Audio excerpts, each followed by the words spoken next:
Hey, first of all, fired up. Be back in game week and back in Dowdy-Ficklin this Thursday night in front of Pirate Nation, in front of the Boneyard and the student section. Really excited about that. Last few years I've been here, it's always been a huge night of the Boneyard. To be in front of that student section, have them pack it out, and play on a Thursday night on ESPN in front of national TV. I know our players are certainly fired up about it and just ready to get back out there with each other and go get another win for our seniors. So, last week we took some time as far as trying to get back to full speed with our bodies.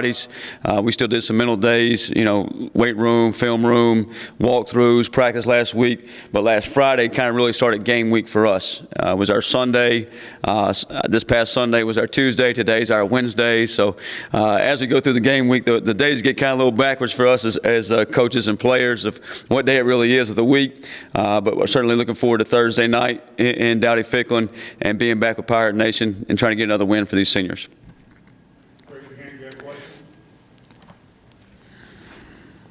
Coach, the Temple week, I'm sure things are moving 100 miles per hour. Yeah. Maybe slowed down a little bit since then, catch your breath a little bit. Yeah, it's certainly that first week was drinking through a fire hose, but you try to do everything you can to put our seniors and put our players in the best position to go win a football game.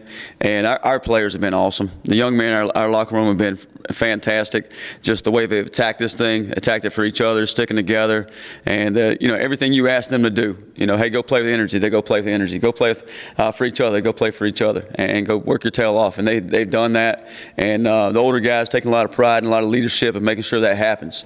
And the younger guys doing a really good job of filling in right where they need to and just marching forward. But certainly last week with the bye week, it slowed down a little bit, and you kind of catch your breath and kind of you got to look at the next 4 weeks. How do you want to structure things and make sure that you're ready for, obviously FAU is the only game that matters this week. Biggest game on the schedule, biggest game of the year because it's the game this week. Got to go 1-0 this week. But you also got to look ahead of, hey, how are we going to structure things for the Tulsa game, for the North Texas game, for the Navy game.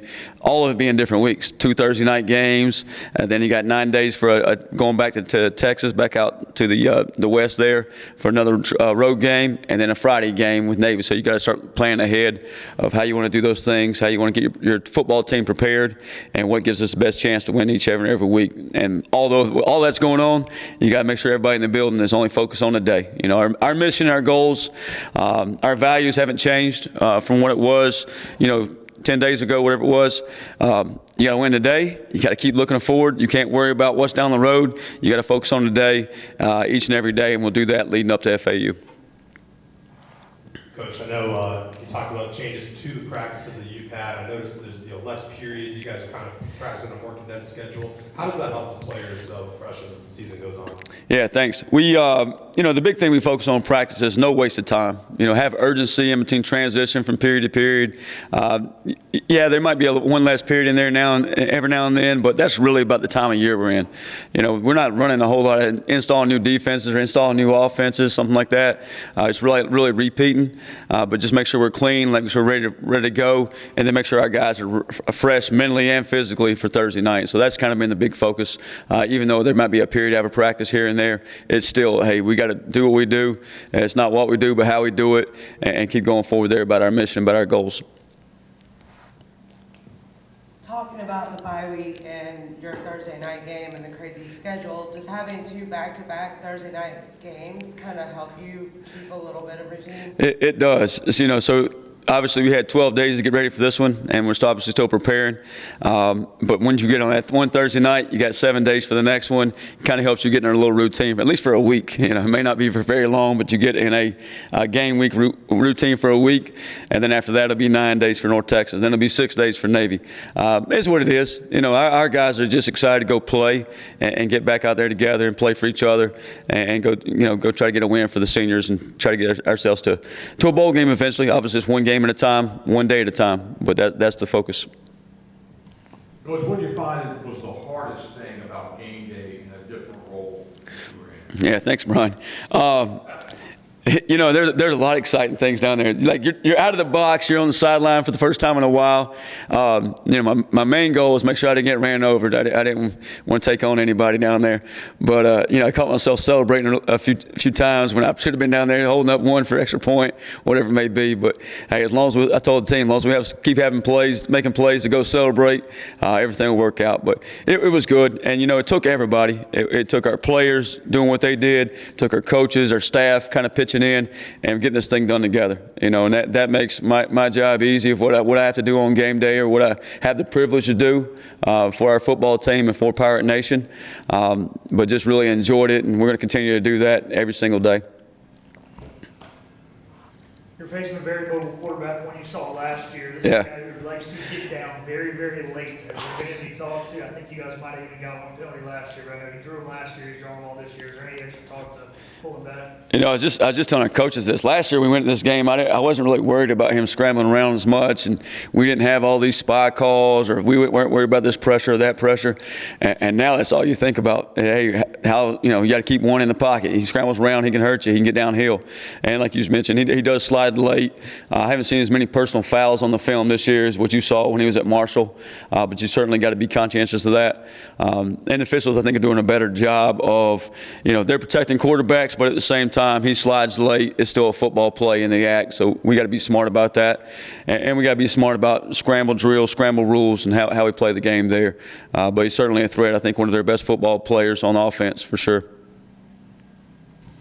Coach, back to the game day routine. Aside from not getting run over, is there anything you learned that you either want to change or do differently when it comes to just the day off? No, I think as long as we score 29 points in the third quarter again, you know, we'll keep doing what we're doing.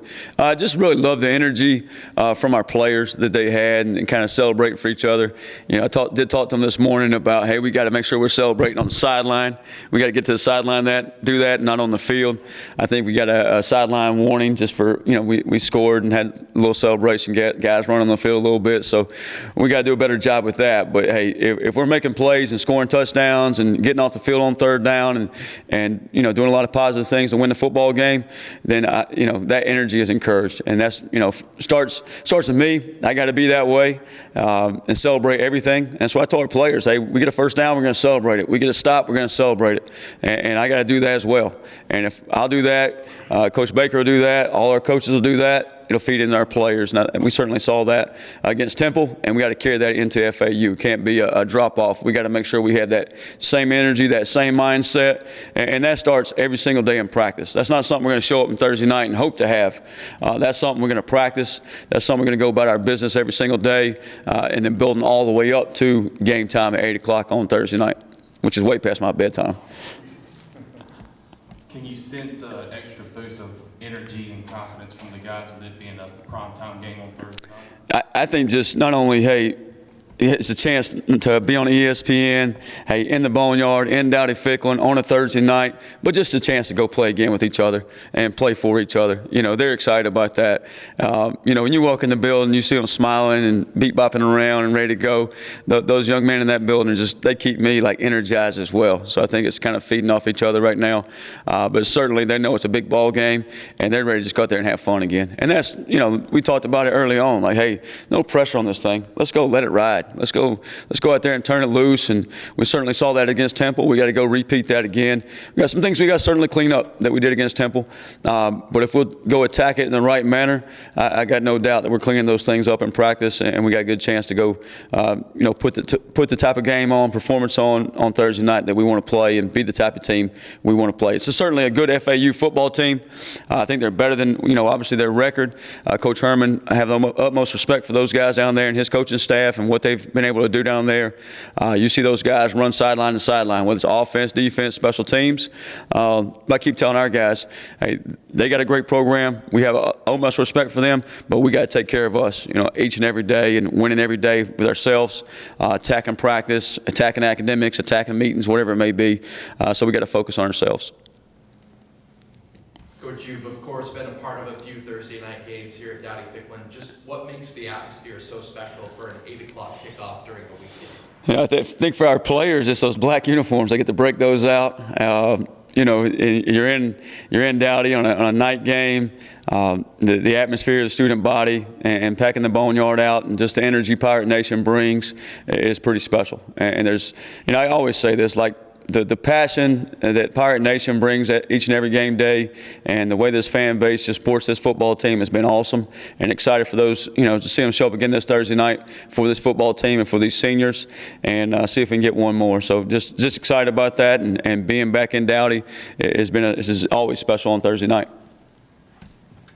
Just curious, going back to the week off, how, if at all, did you guys self-scout as a staff? Yeah, not only do that during a bye week, you do that each and every week. You know, hey, what's our tendencies, or hey, how can we put ourselves in better positions? Whether it's self-scout or just evaluating your personnel. So you're always in constant evaluation. You know, I think the minute you sit still is the minute you're not getting better. You know, we always have the saying, you're either getting better or you're getting worse. Well, we got to find ways, self-scout, evaluate ourselves to make sure we're getting better and giving ourselves a chance to win a football game. Coach, Marley Riddle, just as a freshman, has played a ton of Yeah. snaps for you guys. What early on allowed y'all to have such confidence in to go back there and say that you some Man, Marley's awesome. You know, just was talking to him today about, I think he may have some family coming up this weekend, but just. And I told him this before we played Temple. I said, hey, when I saw you play in that high school game, you had a pick six. I hope you do it. You know, hope to see that again. And sure enough, he did it. But he comes from a really good high school football program. He got here in the summer, and since day one, he stepped on campus. It's all been business. You know, he's not been. Sometimes as a freshman, you're coming in trying to ease your way into it, or you're more focused about, hey, how can I hang out with the guys, or do this or do that. He's been all business from day one, and that's going back to last spring. He had Zoom calls and such of just, hey, learning the defense, learning the terminology, where to be. And as soon as he stepped on campus, it wasn't, hey, I'm going to wait my turn. No, it's I'm getting my tail ready to play. And you're certainly seeing that. You saw it against Temple, and he's certainly getting ready to play against FAU as well.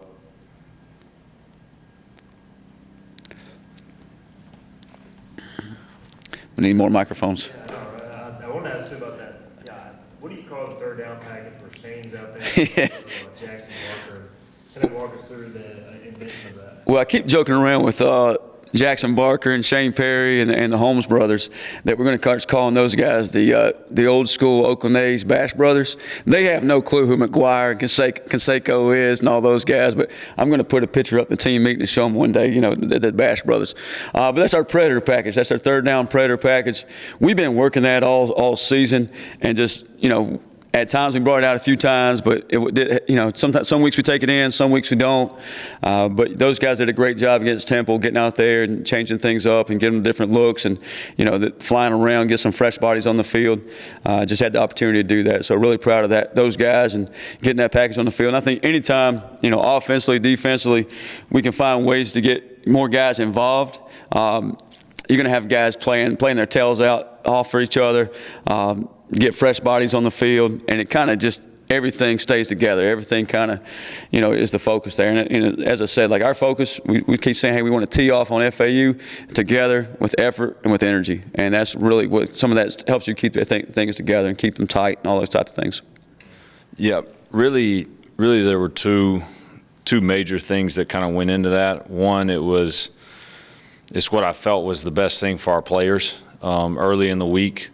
You know, one of our assistant coaches, I think it was Coach Maddox, said that, you know, whatever decisions we do differently or make during the week, let's make sure that they're the best thing for the players. And we just, talking with Blake, felt like that was the best thing for them to go down. And two, it made it easier for Blake and I to communicate. Obviously, he and I were going to have a lot more conversations within the game, whether it be situations, you know, different sequences.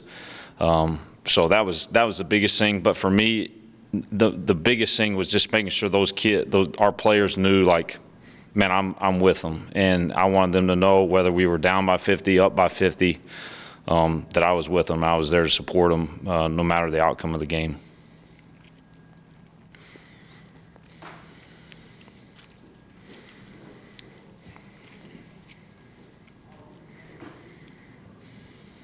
Kind of going off Steve's question, obviously, when you're an offensive coordinator, you talk to the quarterback, who's the between every drive. How big was it to not only be able to sit down and have that intimate conversation, but if something else came in your head, just be able to walk over there and talk to Kate here and there as opposed to having to call them or having to put a headset on?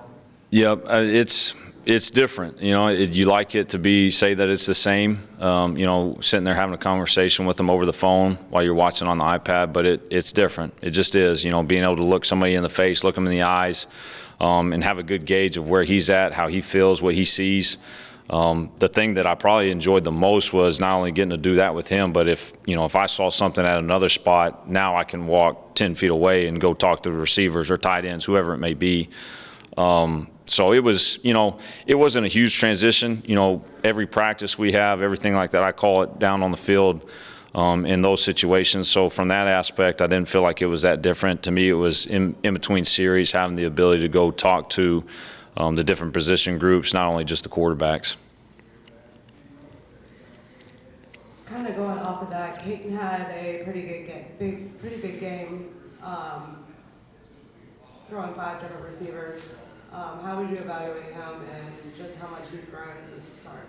Yep, he, I thought he took another step. You kind of saw it there in the second half of the Army game. You felt like he was starting to get into a rhythm, and that was kind of my hope was, he would kind of carry over from the second half of Army into Temple and continue that, and he did. And he's making really good decisions with the ball. He kind of had 2 funky turnovers.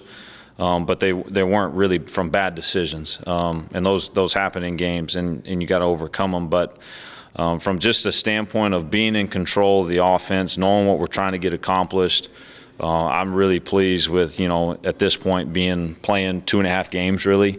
I think he's doing a great job. He's doing a great job of leading the guys. It's been really good to see. Coach, obviously a big offensive output when you get all that extra time to prepare for this game. Is there anything you are looking to improve upon specifically when it comes to Thursday night? No, it's really just the same thing. What are the things that we're doing well? And let's keep doing those. And the things that we aren't doing well, how can we get better at them? Or maybe we don't need to be doing those things. But at the end of the day, it still comes down to the same things. It's making sure we're getting the ball in the right people's hands, making sure that those guys are getting the touches that they need, and make sure we're calling things that the quarterback likes. Because at the end of the day, it does not matter if I think it's a good play. Does the quarterback like it? Can he execute it? Do our players like it? Can they execute it? And so that's where I felt like, the last, 3 games really, we've gotten into a rhythm of finding a better groove of getting our players in better situations to have success.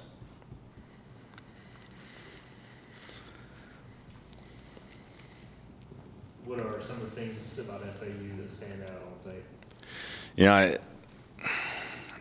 I said this about Temple, and I still believe it. But FAU, their record does not indicate, the level of talent they have on the defensive side of the ball. They have serious length. They have serious athleticism that jumps out to you on tape. Their record, their numbers, wherever they're at in the conference, does not dictate the kind of a team that's about to roll in here. And we've talked to our guys about that, making sure they understand that where these guys are at in their season, they're going to come in here with their backs against the wall. They've got to go feel like they got to run the table to make a bowl game. And so we know that we're going to get their best shot. And they have the ability to go beat anybody in this league. If you just, you look at their scores, they've got North Texas beat. Obviously we're going toe-to-toe with what I think is still a good South Florida team. They've been in every game they've played in, just had the ball not go their way a few times. So it's not a lack of talent, I promise you that. They're very, very, they've got great speed and length on the back end, really like their secondary. I think their backers do a good job playing side to side and in space. And like I said, they've got real length and they can give you real problems up front. So it's a huge challenge, and we got to be able to go play. I'm glad we've gotten a little extra time to look at it, but at the end of the day, it's going to be coming down to us executing and doing our job. After the Temple, when you guys were walking towards the bummer to celebrate with the fans, you put your arm around Blake Harrell. What was that conversation like with him? I just, it was such it was a long week. It felt like it was a month. that week leading up to the Temple game felt like it was just a month long, just everything that had gone on, and just, I just felt like Blake had done such a good job of, pulling the team together. And I told him how happy I was for him, how proud I was of him, because there's not a lot of people that can step into that situation and do the job that he did. And so I was happy for him because, like I said, going into the game, he had earned that right to have the opportunity, and it wasn't the circumstances he wanted, but he did exactly and handled it exactly how I thought he would, just in the 10 months that I've been around him. I think he's one of the best coaches in the country, and he's continued to do a great job with our team, and I'm excited, for the next month to see what we'll do. With regard to the practices, I know you guys are going like 12 periods. How do you think, as you get into November, it helps keep your guys fresh as you're in this last quarter of the season? Yeah, no, absolutely. It's a fine balance of making sure you're getting enough work, getting the work that you need to be prepared to go play a football game. But at this point in the year, it's all about who's freshest and who's got the, who's the healthiest. It really is what it comes down to. And so, right now, knock on wood, we're in a good spot from a health standpoint. But the fresher we can keep our guys, the better chance it's going to give us to have success. Just our guys, it gives them a little extra pep in their step, knowing that they got a shorter practice, but they understand within that practice, we got to go get quality reps, and they've been mature in that, and they've handled that really well. And I hope it continues the success that we had on the field the other day.